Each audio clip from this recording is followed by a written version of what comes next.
when I was preparing for this presentation, I was reflecting upon my sort of journey, and it occurred to me that many years ago, and this is going to show my age in terms of how long I've been working for. I was working for a law firm in Australia, and I had my first experience of what a digital transformation would look like. Now, this is going to seem like a very simplistic sort of example, but I tell this example because I think it's a good exemplar of what's currently happening in the industry at the moment.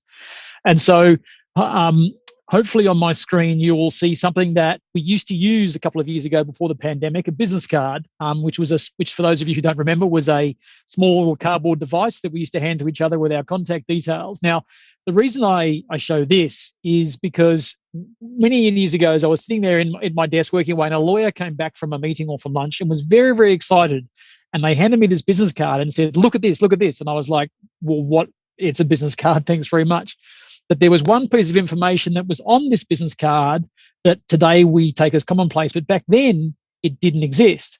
And of course, I'm talking about an email address, because back then, as a law firm, our primary mode of communication was the fax machine and sending letters to each other. And by letters, I mean through the post. But the arrival of email had a dramatic impact on the way that lawyers were doing business in terms of the way the information was exchanged. And this particular lawyer had seen this, and as obviously you had brought into this, and as a result of an IT organization, we were very focused on, keeping sort of the word processors and the printers and things like that. We suddenly had to pivot quite quickly and get email set up, because lawyers wanted to start exchanging information in a digital way, in a much quicker way, rather than sending faxes, which was problematic because the firm had just invested a fortune in having very fast, very efficient fax machines. So there was a bit of a challenge there. But it just sort of reminded me of that, of what happened back then is kind of happening now, but on a much bigger scale. And then when we look at what's happening in the market and what's driving us at the moment, is the first thing is that our clients are expecting us to deliver efficiencies through innovation, through technology, primarily. And almost 100% of the RFPs that we respond to have an increasing sort of focus and weighting towards, well, what are you going to do to deliver legal services for efficiently? Because those in-house teams that Paul mentioned before are facing the same challenges that we're facing, in that they need to do more with less or more with the same amount, as well too. So we're getting a lot of sort of, I guess, what I would call sort of pull from our clients to say, tell us what you're doing on that space. And to be fair, a lot of these clients that we're talking to don't really have any idea where to start. I think, Clive, in terms of the survey results we looked at there was a real cross section there of people who hadn't even started yet versus people who were sort of on their way. The second area, and again, I should preface this is obviously through the lens of a very large commercial law firm, is that we're seeing new entrants into the market. We're seeing the US firms come into the sort of traditional spaces across Europe and Asia. The big four accountancy firms have establishing their sort of legal departments, and they're backed up by sort of fairly significant heavy hitting sort of tech and consulting as well too, and an alternate legal service providers who are again coming in with a very much sort of tech native approach, as opposed to us trying to retrofit tech into a traditional law firm as well. They're appearing, which is putting pressure on us, because clients are expecting, their traditional legal service providers to provide the same thing. The pandemic has also changed the way that lawyers want to work, although I think that's just accelerated things a little bit. I think this is all was starting to happen many years ago. Our junior lawyers expect to use technology. They don't expect to be spending hours and hours doing things in a manual way, where they know, because they've experienced it, because they're tech natives, that they can do things in a technological way. I'll never forget the story of a trainee who I spoke to once a few years ago, who just spent literally days going through a data room, writing out an index for document names and things like that. And it was that point I pointed out to them that I could have pushed a button and it would have done it for them in about 10 seconds. That poor old trainee broke down crying, having lost 3 days of their lives. And it's not something that, they expect to be able to do, and something they shouldn't expect to do. I think, Paul, your quote at the beginning sort of demonstrated that in a pretty articulate way. But, our young lawyers and well, actually our lawyers in general expect technology to be able to help them and drive things and do things better. Now, all those things are kind of pushing us towards this, or pulling us towards sort of this digital way. On the backside of that is a gigantic growth in technology and the way that the tools and technologies that are available, some of which are generic, some of which are very specialized and sort of target very, very specific use cases. So we're seeing rising demand meet rising supply, which means we have to do something, and we're doing that.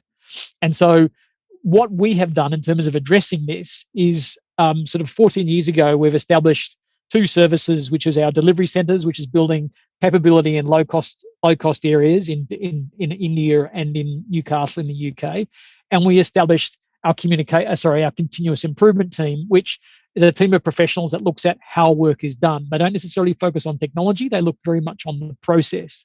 Now, I just mentioned those two things because they're important, because at the end of the day, we are a people business, but more importantly, and lawyers will tell you that they don't work in process, but in reality they do. Being able to understand and look at how the work is done is important when we think about where technology can be adapted and adopted along the way. But subsequent to those two teams being established, we've established 4 other capabilities within our organization. So legal project managers, which are on the matters very close to the actual work that's doing. They constantly are using tech to deliver tech or digital solutions on matters to clients as well too, and they drive that adoption because they're a specialist. They're very focused on those resources. But more broadly, and the 3 across the bottom are the ones I'd like to focus on because I think they're the most relevant. So we now have within the firm legal technology specialists.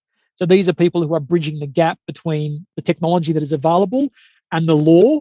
And so typically we're hiring ex-lawyers who are tech people. So Paul, if it doesn't work out, give me a call. I'd probably have a job for you to come and help translate those things. We then have our R&D function who are looking at what's coming over the horizon. What is the new technology? How can I use the technology that exists today in a different way? Are there different business models that we can deploy using the technology and the information that we have? And then lastly, we have built a data science capability because data has become so important. And when I talk a little bit about some research that we've done recently, you'll see that data plays a big part in where we're coming from. And just to sort of keep harking back to Paul talked about AI and the importance of that.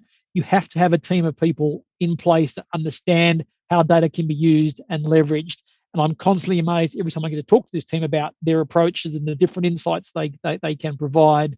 Although, it's important to hark back to what Paul was saying, the quality of data and where that data has come from and the biases that exist inside this data is a real challenge, is a really, really big challenge for us. So that's kind of what's been driving us and kind of our approach. Now, we've recently done a fairly significant research exercise talking to our clients, our in-house teams that we work with, around what they see as being the future and where things are going. And that's what I'd like to sort of talk a little bit about now in terms of where we think they're headed.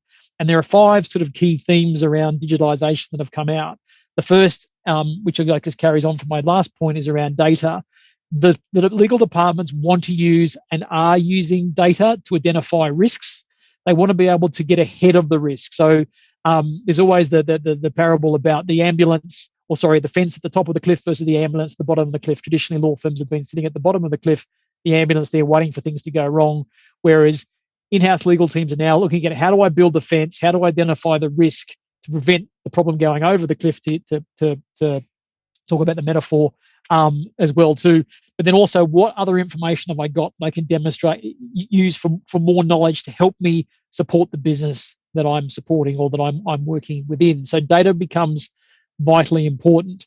The second area they're talking about related to data is they want to link their contract lifecycle management systems with their entire value stream chain. They want that information coming from sales and procurement so that they're not integrated at the end where the contract's being signed. They want to integrate that information and data flow all the way through the value stream so that essentially, back to the data point, they can start to identify where opportunities could exist to negotiate more favorable commercial terms, identify where potential clauses that are going into contracts could cause problems down the track, and analyze that information, with knowledge that they've got now. So they're looking at trying to expand that information chain out beyond what they've got now, whereas currently you tend to have silos of information. So integration is an area that they're talking about quite a lot.